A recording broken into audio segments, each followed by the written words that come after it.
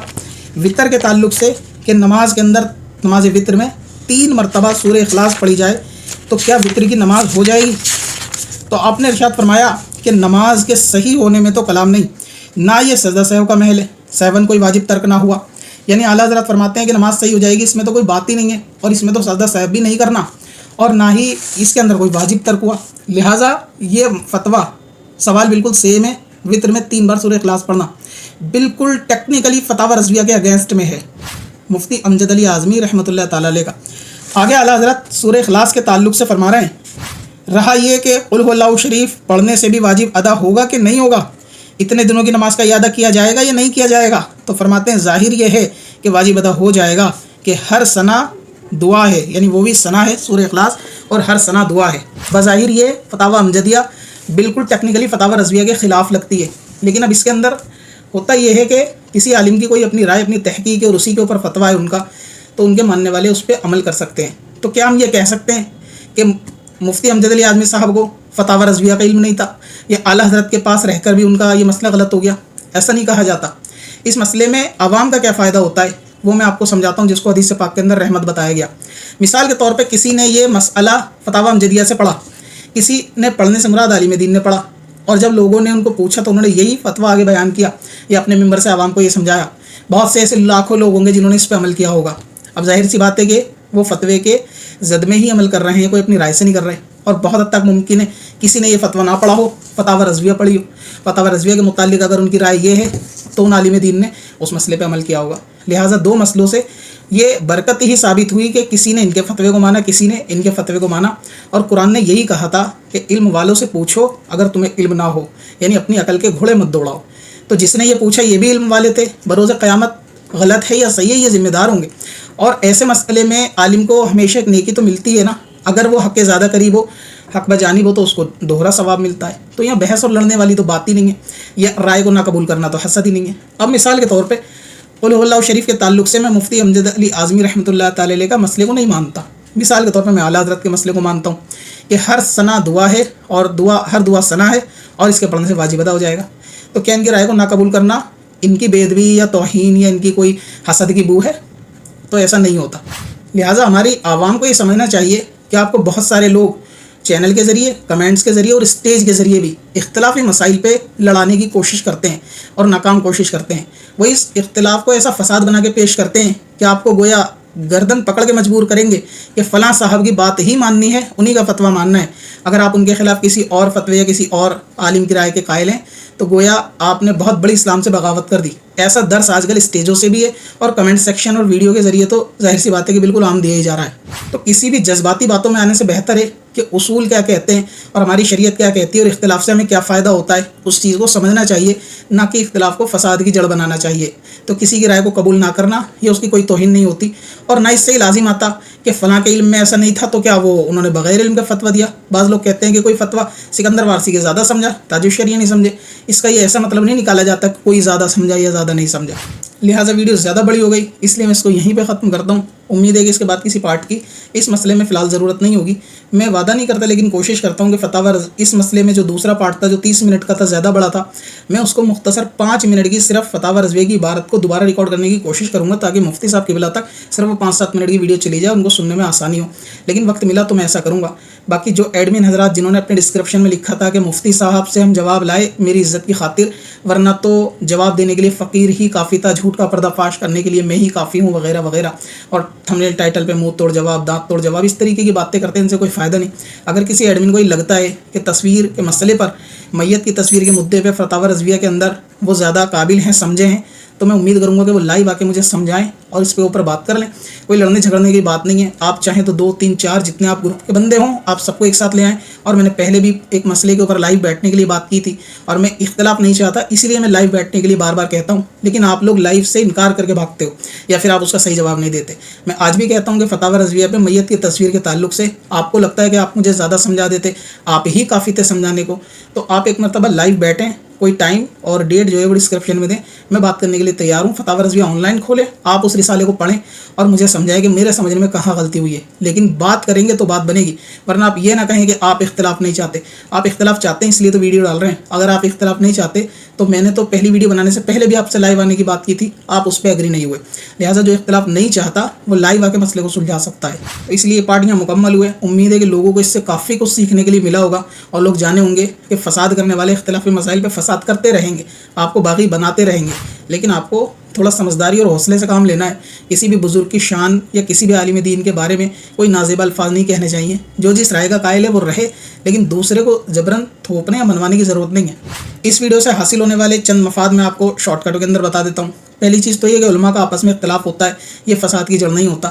عوام کو اس کے اندر اپنے عمل کرنے کا اختیار ہے. دوسری بات یہ کہ کسی کی رائے کو قبول نہ کرنا یا کسی مسئلے میں کسی عالم کے فتوے کو نہ ماننا, یہ اس سے اس کی توہین لازم نہیں آتی. تیسری چیز یہ کہ مسئلے میں اختلاف امت کے لیے رحمت ہے. بعض عالم کسی مسئلے کو پڑھتے ہیں, آگے بیان کرتے ہیں تو اس سے بھی عوام عمل کر لیتی ہے, اور بعض کسی دوسرے عالم کے فتوے کو پڑھتے ہیں, عمل کرتے ہیں, عوام اس پہ بھی عمل کر لیتی ہے. اور آخری بات, کسی بھی عالم کے فقہی مسئلے کو پوری امت کو ماننا نہ فرض ہے نہ واجب ہے. لہٰذا تاج الشریعہ علیہ رحمہ کے تعلق سے بھی ہمارا یہی عقیدہ اور خیال ہے کہ آپ بہت بڑے فقیہ ہیں, بہت بڑے عالم دین ہیں, لیکن یہ خیال کہ حضرت کے علم میں تمام چیزیں اس کو جبراً مانا جائے, یہ صرف شخصیت پرستی کے سوا کچھ بھی نہیں ہے. ہم علماء کو علماء کے درجے تک رکھتے ہیں, صحابہ کو صحابہ تک, انبیاء کو انبیاء تک. اور میں نے کسی کو کہیں پہ بھی کمنٹ کرنے کے لیے کوئی پیسہ دے کر بھیجا نہیں ہے، لہٰذا جو جہاں کمنٹ کرتا ہے یا گالی گلوچ کرتا ہے وہ سب کے اپنے اپنے خیالات ہیں. تو یہ خیال کرنا کہ میں نے فلاں کو بھیجا ہے یہ بالکل بہتان اور بدگمانی ہے. ہوتا یہ ہے کہ آپ جب کسی کو 10 گالیاں دو گے تو پلٹ کے 2 گالی آپ بھی کھانے کے قابل ہو، پھر آپ کو بھی گالیاں بکیں گے. جب کوئی ایسا فالوور ہوتا ہے جو میرا فالوور ہے فلاں کو گالی بک رہا ہے تو وہ آ کے مجھ سے شکایت کرتا ہے. ٹھیک ایسے ہی آپ کسی کو بھی کمنٹ سیکشن کے اندر الٹا سیدھا بولو یا ویڈیوز بناؤ کسی کے خلاف، تو ظاہر ہے کہ جب آپ کسی کو 2 تھپڑ مارو گے تو امید ہے کہ کبھی موقع ملتے ہی گھما کے آپ کو بھی وہ ایک مارے گا. لہٰذا جب گھماتے ہی کوئی ایک آپ کو مارتا ہے آپ بلبلا جاتے ہو کہ فلاں تنظیم کے بندے نے مجھے ایسا بول دیا، وہ تو بدتمیز ہے، وہ تو ایسا بول دیا. تو بھائی چھیڑتے ہی کیوں ہو؟ اپنے کام سے کام رکھو، آپ کا جو کام ہے اس کو کرو.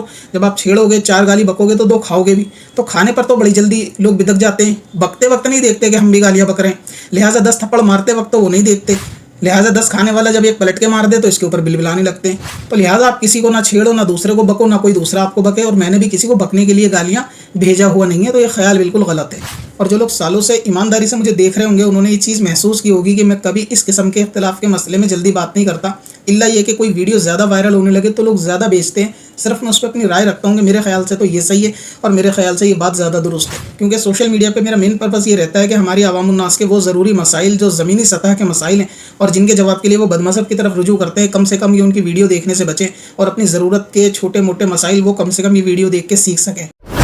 اگر آپ بھی آسان طریقے سے گھر بیٹھے اردو پڑھنا لکھنا سیکھنا چاہتے ہیں تو آج ہی ہمارا بیسک اردو کورس خریدیں. بچے اور بڑے سبھی کے لیے. زیادہ جانکاری کے لیے وزٹ کریں varsistore.in پر یا ہمیں انسٹاگرام پر کانٹیکٹ کریں. چل تجھے بھی بخشوا دوں، تیری باری آ گئی.